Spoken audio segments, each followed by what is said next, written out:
시편 이제 101편인데요. 90 앞에 95편부터 말을 하기도 하고 93편부터 말하기도 하고 100편까지 하나님을 찬양하라, 또 하나님의 성호를 찬양하고 하나님 앞에 경배하라, 이런 내용의 시편이었습니다. 그리고 이제 오늘 101편은 오늘 다윗이 통치하는 이런 부분들입니다.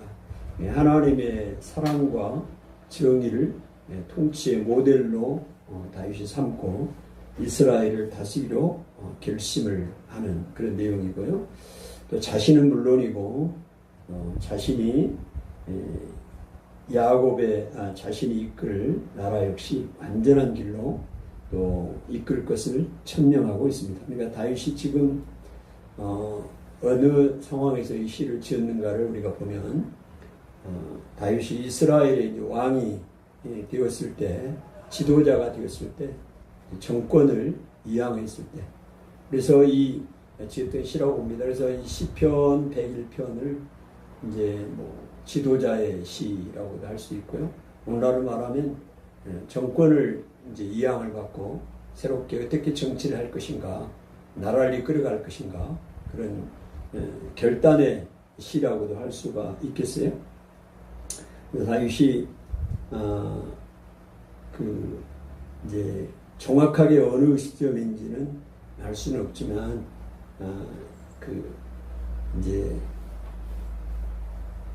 사울왕을 이어서 다윗이 정권을 이어받고 또 나라를 세워서 이제 했던 것을 이제 그런 상황 가운데 그렇게 하나님 앞에 이끌어가겠다, 이렇게 이야기를 하고 있습니다. 1절에 보니까 내가 인자와 정의를 노래하겠나이다 그랬어요. 그래서 이 말은 인자와 정의를 노래하겠다. 그래서 다윗이 통치 철학이 이야기를 하고 있습니다.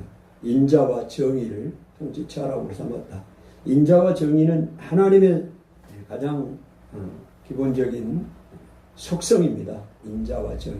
인자는 헤세드잖아요. 사랑입니다. 사랑이 우리 인자는 사랑 있습니다. 그 다음에 공의는 또 징벌을 하는 것이죠. 그래서 하나님의 통치에는 인자와 또 공의가 함께 간다. 항상 함께 있습니다. 그래서 공의만 있는 것은 없어요. 그것에 하나님의 인자도 함께하고 또 인자만 있는 것도 없습니다. 하나님의 공의가 함께하고 있습니다. 사람이나 또 지도자나 백성들이 잘못된 길로 가고 있으면 하나님이 징계의 채찍을 들어서 그 길을 잘못된 것을 지적하는 것이죠. 이게 공의입니다. 그러면 그 공의가 있는데 완전하게 징계만 하는 거냐? 아니에요. 거기에는 항상 하나님의 인자가 따릅니다. 하나님의 사랑이 따른다는 거예요. 그래서 하나님의 공의와 하나님의 인자는 항상 함께한다. 굉장히 중요한 겁니다. 그러니까 오늘 우리가 개인이든 국가든 단체든 하나님 앞에 징벌을 받아요. 성경에 많이 나오죠. 그러면 징계만 있는 게 아니에요. 항상 하나님의 인자가 따라온다. 그거를 우리가 기억을 해야 됩니다. 이게 하나님의 성품인데 다윗도 통치 철학을, 이스라엘을 다루는 통치 철학을 이렇게 자기가 삼았다는 거예요. 통치 철학입니다. 그래서 우리가 지도자들이 유념해야 될 게 불의를, 잘못된 것을 잘못됐다고 이야기할 수 있는 거. 이게 공의입니다. 공의. 정의죠. 잘못된 걸 잘못됐다고 이야기를 해야 돼요. 그리고 징계를 해야 할 건 징계를 해야 되는 거예요. 그러면서도 거기에 인자가 빠져버린 공의만 있다면 그거는 또 무섭게 변질되어 버리는 거죠. 또 인자만 있어, 사랑만 있어요. 잘못해도 그냥 사랑하고 포용만 해요.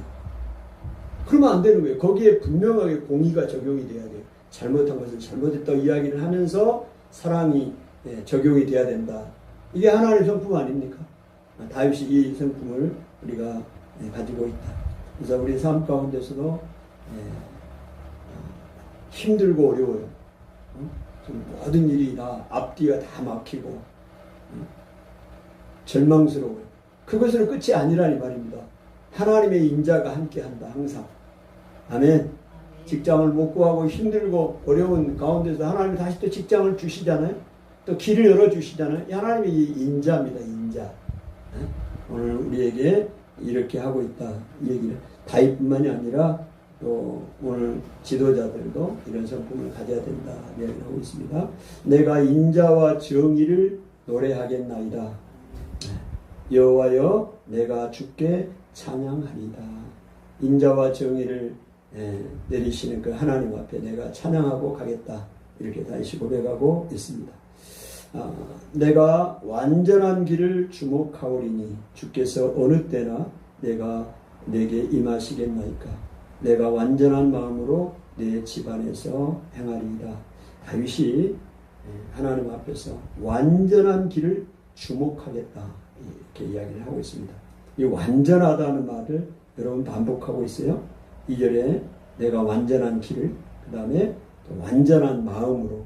그러니까 다윗은 하나님 앞에 결심을 한 겁니다. 지금 자기가 왕으로, 이스라엘의 왕으로 세워졌는데 완전한 길을 내가 주목하고 보겠다. 이 주의해서 그렇게 행하겠다는 얘기거든요. 여기서 주목한다, 주목하오리니 이 말이 내가 지켜 행하겠다는 거예요.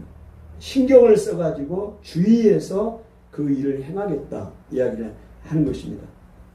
그러니까 완전한 길을 자기가 주목하겠다고 이야기를 하고 있고, 또 그렇게 내가 하려고 하니 하나님이 언제나 내게 임하시겠습니까? 그러니까 하나님께서 나에게 임해 주셔서 이렇게 완전한 길을 내가 가려고 목표를 삼고 그렇게 가는 나에게 하나님이 도와주시기를 원합니다. 그런 길을 갈 수 있도록 나를 도와주십시오. 이런 고백이죠. 그러면서 내가 완전한 마음으로 행하겠다. 완전한 마음을 가지고 행하겠다고 이야기를 합니다. 그리고 내 집안에서 행하리이다. 그랬습니다. 그래서 이 말씀을 보면 참 우리가 우리에게 경종을 또 울리는 그런 말씀인데요. 어디서 행하겠다고 이야기를 합니까? 내 집안에서 행하겠다. 그렇게 이야기하잖아요. 완전한 마음으로 내 집안에서 행하리이다. 왕이잖아요, 다윗은. 근데 그거를 집안에서부터 하겠다는 거예요. 가장 가까운 것이 집안 아닙니까? 집안에서부터 완전한 마음으로 또 완전한 길을 주목하고 가겠다. 저를 포함해서 많은 사람들이 바깥에서는 잘하고 또 하지만 집안에서는 잘 못하는 경우가 많아요. 오늘 가장 가까이서 볼 수 있는 사람들이 집안의 자녀들이고 또 부부고 그렇잖아요. 그런데 다윗은 이 부분을 자기 집안에서부터 이 일을 행하겠다. 집안에서 잘하지 못하는 사람은 바깥에 나가서도 못하는 거죠. 불의하게 집안에서 행하는 사람은 바깥에 나가서도 불의하게 행하는 거고. 그래서 그 다윗이 지금 완전한 마음으로 내 집안에서 행하리이다 이렇게 이야기를 하고 있습니다. 나는 3절에 비천한 것을 내 눈앞에 두지 아니할 것이요. 지금 지도자인 왕인 다윗이 어떻게 행해야 할 것인가를 하나님 앞에서 자기가 결심을 이야기하는 거예요. 나는 비천한 것을 내 눈앞에 두지 아니할 것이요. 눈앞에 두지 않는다고 그랬어요. 우리가 눈으로 보니까 또 이것을 행하게 되고 또 시험에 들고 그렇습니다. 그래서 우리가 보는 것이 굉장히 중요해요. 오늘 내가 어떤 것을 보느냐. 오늘 특별히 오늘날 이 시대에는 우리 유튜브나 SNS 이 대중 매체를 통해서 수많은 것들을 보게 됩니다. 원치 않은 것들도 보게 돼요. 근데 이걸 보게 되면 오늘 우리가 시험 들 가능성이 굉장히 많은 거죠. 그래서 다윗이 비천한 것, 비열한 것 이런 것을 내 눈앞에 두지 아니할 것이요. 안 두겠다는 겁니다. 그 다음에 배교자들의 행위를 내가 미워하리니 그 행위들을 미워하겠다. 배교자들, 배반한 사람들 이런 사람들을 다윗이 미워하겠다고 이야기를 하고 있고요. 나는 그 어느 것도 붙들지 아니하겠다. 이 비천한 것들을 내 눈앞에 두지도 않고 또 배교자들을 미워하는 일, 배교자들을 가까이 하지 않겠다는 겁니다. 이것도 내가 붙들지 않겠다. 이렇게 이야기를 하고 있습니다. 다윗의 결심입니다. 그리고 사악한 마음이 내게서 떠날 것이니, 사악한 마음이 내게 떠날 것이니 악한 일을 내가 알지도 아니하리로다. 다윗은 결심을 해요. 악한 일을 내가 알지도 않겠다. 그리고 사악한 마음이 내게서 떠날지어다. 이렇게 말하고 있습니다. 또 이제 자기뿐만이 아니라 자기의 부하들, 어떤 사람들을 자기가 가까이 하고 둘 것이냐, 나라의 중요한 정치 지도자들을 이야기를 하고 있습니다. 5절을 보면은 자기 이웃을 은근히 헐뜯는 자를 내가 멸할 것이요. 자기 이웃을 은근히 헐뜯어요. 디스하고 중상모략하고 사람들을 뒤에서 모욕하고 이런 사람들, 헐뜯는 사람들을 다윗이 멸하겠다는, 이런 사람은 가까이 하지 않겠다는 겁니다. 다윗이. 왜? 다윗이 사울의 궁정에서 사울왕이 이런 사람들을 주변에 에워싸가지고 얼마나 궁정이 피폐되고 그 사울왕과가 힘들고 어려웠는가를 다윗이 다 보았어요. 그러니까 오늘 우리도 어떤 사람을 볼 때 계속해서 다른 사람들을 헐뜯고 은근히 까고 뒤에서 욕하고 험담하는 사람 가까이 두면 안 됩니다. 아멘. 좋은 사람이 아니에요. 오늘 분명히 이야기하는 나라의 지도자도 마찬가지입니다. 근데 이런 거를 잘하고 겉모술수에 뛰어난 사람들이 정치인들 중에서도 성공할 가능성이 많아요. 근데 오늘 다윗은 자기가 그런 사람들을 멸하겠다고 이야기합니다. 그런 사람들을 아예 세우지를 않겠다는 거예요. 자기 이웃을 은근히 헐뜯는 자를 내가 멸할 것이요. 눈이 높고 마음이 교만한 자를 내가 용납하지 아니하리라. 자기 부하들 중에 눈이 높고 마음이 교만한 자들, 이런 사람들을 내가 용납하지 않겠다. 이런 사람을 지도자로 쓰면 신하들로 요직에 앉히면 안 되는 거예요. 이런 사람들이 어떤 지도자들, 어떤 장관을, 어떤 사람들을 국무위원으로 쓰느냐에 따라서 그 나라의 앞으로의 상황들이, 미래가 보이는 거죠. 신실한 사람들, 이런 사람들이 지도자로 세워져야 된다. 다윗은 그렇게 하겠다고 결심하는 거예요. 지금 하나님 앞에서 얼마나 위대한 지도자의 우리 모습을 보는 거죠. 그래서 6절, 내 눈이 이 땅에 충성된 자를 살펴. 충성된 사람을 살피겠다는 거예요. 내 눈이 이 땅에 충성된 사람을 살펴 나와 함께 살게 하리니 완전한 길에 행하는 자가 나를 따르리로다. 이야기를 하고 있습니다. 오늘 잠언 21장 4절에 보면 악인의 형통한 것은 다 죄니라 그랬어요. 악인이 형통하는 것이 다 죄다고 이야기를 하고 있습니다. 그러니까 이 악한 사람들, 남을 은근히 헐뜯고 눈이 높고 교만한 마음을 가진 사람들, 이런 사람들이 잘 되는 것, 이게 악인이거든요. 잘 되는 것은, 다 형통하는 것은 그것이 다 죄라고 잠언 21장 4절에 이야기를 하고 있습니다. 이런 사람들이 충성된 사람들이 아니에요. 오늘 다윗은 이 땅에 충성된 사람들을 잘 눈여겨보고 살펴보고, 우리 하나님도 그러지 않겠어요? 오늘 하나님 앞에서 충성된 사람들을 하나님이 살펴보는 거예요. 아멘.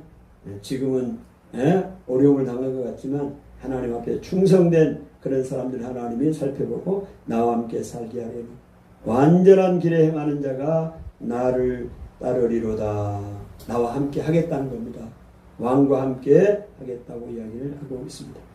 그래서 완전한 길에 행하는 자가 나를 따르리로다 이야기를 하고 있어요. 여러분, 지금 다윗이 자기의 신하들을 이렇게 이제 채용하고 인재를 채용하고 있는데요. 충성된 신하가 또 주인에게 많은 유익을 주게 됩니다. 몸으로 유익을 주는 것도 있지만 또 기도함으로 주인을 유익하게 하는 경우도 많이 있습니다. 우리 창세기 24장 12절을 한번 보면요. 한번 거기 한번 봐볼까요? 창세기 24장 12절에 보면 그 충성된 자가 주인에게 어떤 도움을 주는가, 유익을 주는가를 한번 볼 수가 있는 애가 나오는데요. 창세기 24장 12절 보니까 한번 같이 읽어볼까요? 창세기 24장 12절 읽겠습니다. 시작. 그가 이르되 우리 주인 아브라함의 하나님 여호와여 원하건대 오늘 나에게 순조롭게 만나게 하사 내 주인 아브라함에게 은혜를 베푸시옵소서. 다시 한번요. 시작. 그가 이르되 우리 주인 아브라함의 하나님 여호와여 원하건대 오늘 나에게 순조롭게 만나게 하사 내 주인 아브라함에게 은혜를 베푸시옵소서. 오늘 이 아브라함의 종이 아마 엘리에셀이라고 생각할 수 있는데요. 이 아브라함의 종이 지금 아브라함의 아들 이삭의 이제 아내를 구하기 위해서 지금 가고 있잖아요. 가고 있습니다. 그래서 이 아브라함의 종이 이제 가서 지금 하나님 앞에 기도하는 거잖아요. 그가 12절에 이르되 우리 주인 아브라함의 하나님 여호와여, 우리 주인이라고 해야죠. 우리 주인 아브라함의 하나님 여호와여 원하건대 오늘 나에게 순조롭게 만나게 하사, 이삭의 아내를 순조롭게 만나게 하사 내 주인 아브라함에게 은혜를 베푸시옵소서. 여러분, 이 충성된 종입니다. 충성된 종이 이 그의 성실하게 일한 만큼 하나님 앞에 기도함으로 그 주인을 아주 유익하게 하자는 내 주인 아브라함에게 은혜를 베푸시옵소서. 이런 종을 만나야 되는 거 아니에요? 오늘 이런 일꾼들이 또 우리가 하나님의 일꾼들이 되어야 합니다. 오늘 다윗은 분명하게 이야기를 하고 있습니다. 완전한 길에 행하는 자가 나를 따르리로다. 나와 함께 따르는 자가 그렇게 된다고 이야기를 하고 있습니다. 오늘 다윗이 그 사울 왕궁에서 사울에게 주변에 있는 사람들이 얼마나 아첨하고 곤모술수하고 남을 헐뜯고 눈이 높고 마음이 교만한가를 보면서 다윗이 그런 얘기를 그렇게 표현하고 있어요. 우리 시편 120편 5절을 한번 보십시다. 시편 120편 5절.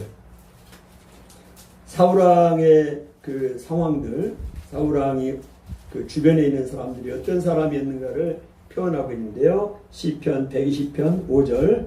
자, 한번 읽습니다. 시작.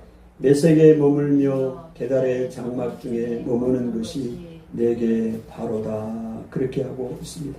이 메색이나 게달은 이방인들에게 있는 것입니다. 오늘 사울 왕이 또 그 사울의 그 신하들이 그들이 메색에 머물며 게달의 장막 중에 머무는 것이 내게 화로다.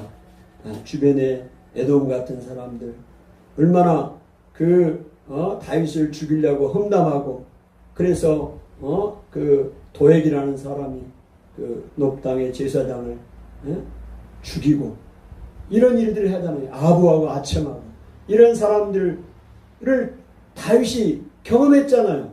그런 사람들로 둘러싸여 있고 아부하고 아첨하고 곤모술수에 능하는 은근히 사람을 헐뜯고 눈이 높고 교만한 사람들, 그런 사람들 틈에서 다윗이 봤잖아요. 그래서 얼마나 피폐해진가를, 그 나라가 피폐해진가를 봤잖아요.